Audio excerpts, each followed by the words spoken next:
Je suis le docteur Hélène Rossineau, médecin spécialiste des proches aidants. Dans des vidéos précédentes, je t'ai expliqué ce qu'était la maladie d'Alzheimer, comment ça fonctionnait, quels étaient les stades et quels étaient les symptômes possibles dans l'évolution de cette maladie. Aujourd'hui, je voudrais qu'on parle du moment où le discours de ton proche commence à vraiment ne plus devenir très cohérent, voire parfois complètement incompréhensible, parce que ça risque d'arriver. Il faut savoir qu'au fur et à mesure de l'évolution de la maladie, le langage peut devenir de plus en plus confus et que dans certains cas, c'est vraiment carrément incompréhensible. Si on en est au stade où c'est confus, mais qu'on comprend encore à peu près ce que son proche veut dire, alors je sais que c'est frustrant pour toi, c'est triste, c'est assez horrible. C'est frustrant aussi pour ton proche qui essaye de se faire comprendre et qui n'y arrive pas.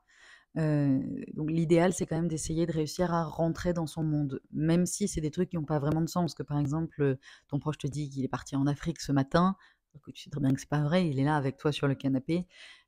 C'est pas grave, rentre dedans, écoute, rassure-le, apaise-le, fais en sorte qu'il se sente compris et écouté, même si encore une fois, je sais que c'est très compliqué. Si par contre, il n'y a plus du tout de communication verbale par les mots qui est possible, parce que c'est complètement incompréhensible, bah, il y a plein d'autres moyens de communiquer qui peuvent fonctionner. Ce qui est important, c'est de surtout pas laisser ton proche de côté ou le planter parce que bah, tu en as marre et que tu peux pas communiquer avec lui. Parce que la solitude et l'isolement, c'est vraiment pas ce dont il a besoin.